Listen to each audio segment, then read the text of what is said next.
but I got the blue one because I'm bougie and annoying. Hello and welcome to my channel, Haylee Marie Vintage. Today, I just kind of wanted to, as a bonus video, do a video about my top 10 favorite things while sewing. I've been sewing for about 3 years now, and I sew every week, almost even every day, so I feel like I have a pretty good idea of what I like and don't like in sewing tools. So I thought it would be fun to just put together a video for y'all on basically what I like and why. So first, we're going to start off with a couple disclaimers. I do have an Amazon affiliate link, so if you buy anything off of Amazon, it will kick back to me. There will be some things on here not from Amazon as well. And I would like to know, please, please, please, please, please support your small local business. I would rather get no kickback and have you bring this list of items into your local sewing, quilting, whatever shop and buy them there than on Amazon. I don't need that kickback. Support your local small businesses. However, I do know Amazon is the most accessible place to buy a lot of these. So I'm including those links because of that. For me, it's that if Amazon's going to get the money anyway, I may as well get a kickback, but I would prefer you don't support, I guess, me or Amazon in this. So with that, let's hop on in. So this is going to be in no particular order. The first thing I'm going to start with, it's just a little jar or something that you put next to your sewing machine that you can put your threads in. I know a lot of people have like a trash that they have on the floor next to their sewing machine. I find that most of my thread misses it. And as a cat parent, if my cat eats thread, it could potentially be life-threatening. So I like to keep them nice and contained in this little container. This one I got at the thrift shop for probably like $8 or something like that. And I really love using it. You just need, anything like a small jar or a small container that you can put your thread scraps in. And this is just like a trick that I've learned. I tried the trash can thing and I just found that I could never make the thread in the trash can, but this is right up near where I put my pins, so it's really easy for me to put in my thread scraps. Next up is this Olfa cutter. So there's a lot of rotary cutters out there. I find Olfa is the highest quality. They are the most expensive, but they wear the best. So when you buy something cheaper, it's not gonna last as long. And I would rather buy something a little bit more expensive that does last a while. So what I really like about this one is, first of all, this safety lock here. So essentially can't get the blade out right now. So when you click that out, you still can't put out the blade until you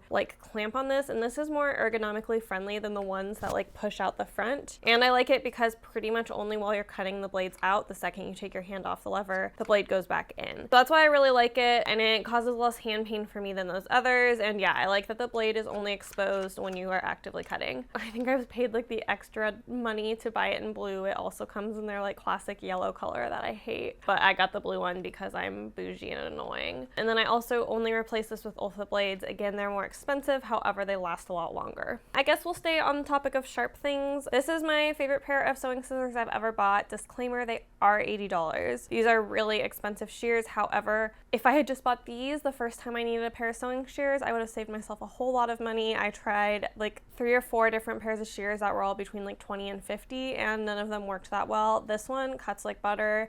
I've had them for 4 months and they're still working really, really well. Most things start to working less well at this point. I'll keep you guys updated on if these stop working. They're the Kai 7250 model of their scissors. These are hands down the best sewing shears I've ever used. I guess I should probably hold them like this or I'm gonna make y'all nervous. And for me, they were worth the $80, and I wish I bought these before I spent probably $150 on other shears I don't like nearly as much. And these do come in the left-handed version, which I know not all sewing shears do. So that's pretty cool. Let's talk marking tools next. So I have 2 that are my favorite. The first is this marker. When you put water on it, it just goes away. I like this because I find that chalk just constantly rubs off of things. So when I need my marks to stay longer, this works really well for me. However, of course, this also only works on certain fabrics. There's a lot of fabrics this doesn't work. This is a Mark Be Gone water-soluble ink. This one I am going to link one down below off of Amazon. However, I don't know that I would recommend buying them off Amazon. I have not bought any off Amazon, but from the reviews, it seems like they maybe sit in the warehouse too long. Even though I don't think Joann's is that much better a company, I would highly recommend picking this one up from Joann's instead of Amazon, because Joann's, they're likely to have rotated through their merchandise more recently than an Amazon warehouse. Like I said, I really like this, and I like it because it doesn't move. Anything that's light enough that I can see this on, I will use it on. However, I now have my favorite tool for darker fabrics.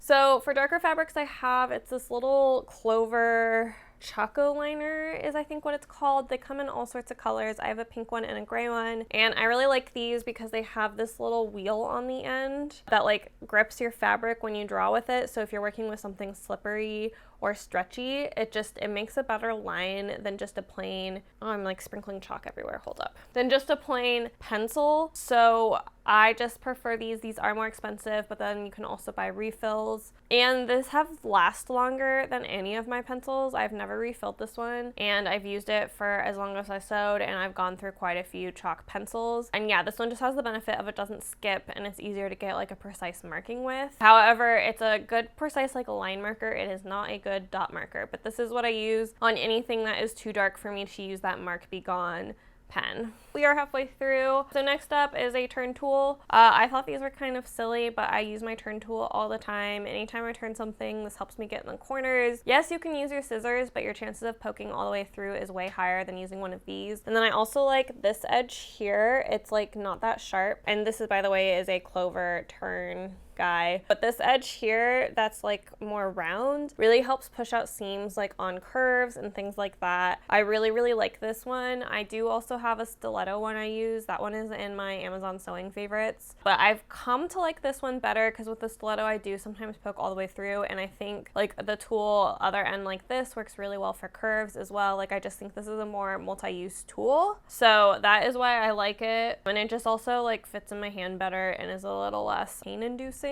because sometimes my hands get, I don't know if it's carpal tunnel or what it is, but sometimes my hands are a little bit messed up. So it's always good to have something that doesn't hurt. Speaking of things that are more ergonomic, we have this guy here. So there's a lot of stitch removers on the market. I like this one because it has a bigger handle with thumb rests and it's more ergonomic. I highly recommend. I think it's Dritz then. Dritz has an ergonomic line, and I only ever buy things from that line. Again, they're more expensive, but they don't give me carpal tunnel. They don't make my hands do weird bad things that they can sometimes do when you sew a ton. And it's also nice because like the really skinny ones, they're easier to lose. Like this one I can always find, and I've had this one for as long as I've sewn. It still works great, and I really like it. And yeah, I highly recommend. They have an ergonomics line. They're all this like ugly green color, but don't let the ugliness deceive you. They work really well, and you know, sometimes it is better to be functional than cute, even though that is kind of against my whole philosophy. I like to be cute over functional, but in the case of things that protect your hands and protect your body so you can sew for much longer in your life, huge fan of this here. It's a gauge, and so a lot of the gauges that are really common are those cheap metal ones that you can like bend really easily, and the thing slides up and down but it doesn't like stay.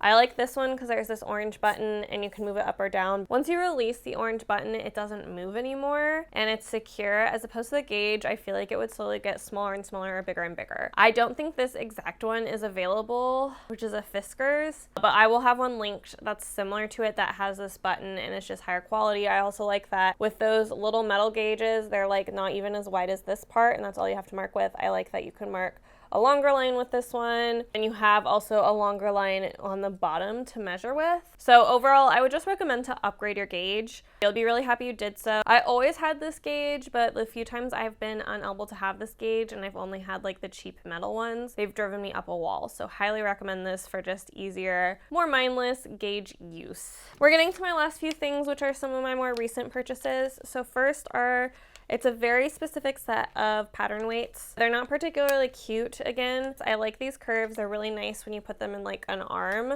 Like they really nicely fit the shape when you're using pattern weights. And then they have like the long thin ones in the corner, and these just work really well. I actually keep meaning to pick up like 3 more sets of these. I will say one set of these is not enough. You kind of need 2 or 3 for them to really work very well, but they're great. They fit on a lot more patterns than like, I feel like traditional pattern weights, which are just kind of bulkier. These are nice and thin, and they're still heavy enough to be a good pattern weight. So I would highly recommend these. I don't remember who they're by. They come in a pink package. And again, I would recommend buying at least 2 sets. Like I said, I'm planning on picking up a couple more sets at some point. So that way they're a little bit more useful for me, but I absolutely love these. If I had to choose one pattern weight I've ever used in my life, it would be this set.